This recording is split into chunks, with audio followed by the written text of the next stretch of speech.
तो दोस्तों HDFC defence fund ने अपनी लमसम और एसआईपी दोनों बंद कर दिए। अभी कुछ दिन पहले ही मैंने आपको बताया था कि एक साल में 150% के आसपास की रिटर्न्स एचडीएफसी डिफेंस फंड ने दी थी और डिफेंस सेक्टर की जितनी भी कंपनीज हैं वो मल्टी बैगर रिटर्न्स पिछले 2-3 साल में दे चुकी है और ये फंड भी एक काफी अच्छी रिटर्न्स जनरेट कर रहा था। अगर आप देखें यहां पर इस फंड की रिटर्न एक साल में 150% के आसपास की रिटर्न्स इसने जनरेट की है और लगभग एक साल पुराना ही ये फंड यहां पर है। टॉप कंपनीज अगर आप इसकी देखेंगे, Hindustan aeronautics, Bajaj electronics, Astra microwave जैसी कंपनीज यहां पर आपको देखने को मिलेगी। उसके अलावा premier explosive, solar industries, Bharat earth movers जैसी कंपनी यहां पर इसके पोर्टफोलियो में है। अब कंपनी ने यहां पर अगर हम देखते हैं अभी जो लेटेस्ट नोटिफिकेशन यहां पर कंपनी की दिखती है तो यहां पर अगर आप देखेंगे कंपनी ने अपनी जो लमसम की सब्सक्रिप्शन है उसको डिसकंटिन्यू कर दिया और अपनी जो सिस्टमेटिक ट्रांजैक्शन थी डिफेंस फंड में उसको भी रिस्ट्रिक्ट कर दिया है। ये कंपनी ने अभी रिसेंटली अनाउंस किया है। तो यूनिट होल्डर्स को ये अनाउंसमेंट चली गई है और ये जुलाई 22 से एप्लीकेबल हो जाएगा।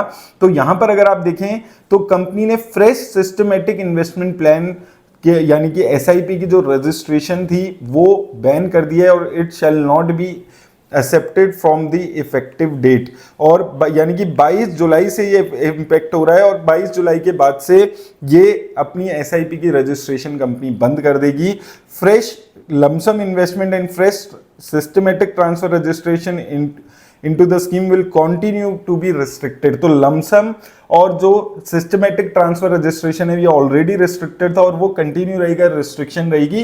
तो ऑल इन ऑल कंपनी ने ना तो अब फ्रेश एसआईपी लेगी और ना ही फ्रेश लमसम या फ्रेश सिस्टमेटिक ट्रांसफर प्लान के थ्रू अगर आप इन्वेस्ट करने के बारे में सोचते हैं तो वो भी। तो कंपनी ने कंप्लीट यहां पर एचडीएफसी डिफेंस फंड में अपनी जो फर्दर इन्वेस्टमेंट है वो बंद कर दी है। अब यहां पर आपको एक चीज याद रखनी है कि जो पुरानी एसआईपीज अगर आपकी चल रही हैं वो वैसी ही चलती रहेंगी, उन पे कोई भी इंपैक्ट नहीं आएगा। तो आपको उस टाइप से टेंशन लेने की जरूरत नहीं है। और अगर आप रिडीम कराना चाहते हैं वो भी आपका रिडीम यहां पर होगा, उसमें भी कोई चेंजेस नहीं है। तो फ्रेश जो न्यू इन्वेस्टमेंट है, जो नए लोग एसआईपी करना चाहते हैं वहां पर रिस्ट्रिक्शन आती हुई कंपनी ने दिखी है और जो पुरानी एसआईपीज है वो उसी फेज में चलती रहेंगी, वहां पर कोई चेंजेस आपको देखने को नहीं मिलेंगे।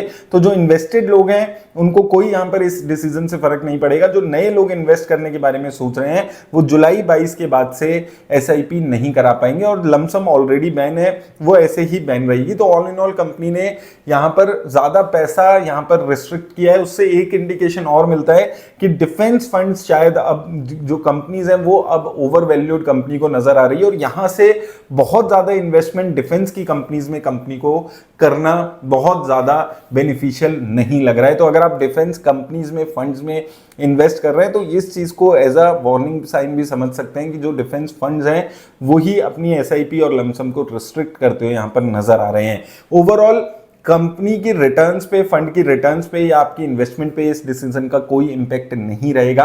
आप पैसा अपना आराम से निकाल भी सकते हैं, उसमें कोई भी दिक्कत नहीं होगी और जो आपकी एसआईपी चल रही है उसमें भी कोई किसी तरह की रिस्ट्रिक्शन नहीं है। तो वो सारी चीजों के लिए आपको टेंशन लेने की जरूरत नहीं है। उम्मीद करता हूं आपको हेल्प मिलेगी इस अपडेट से। धन्यवाद।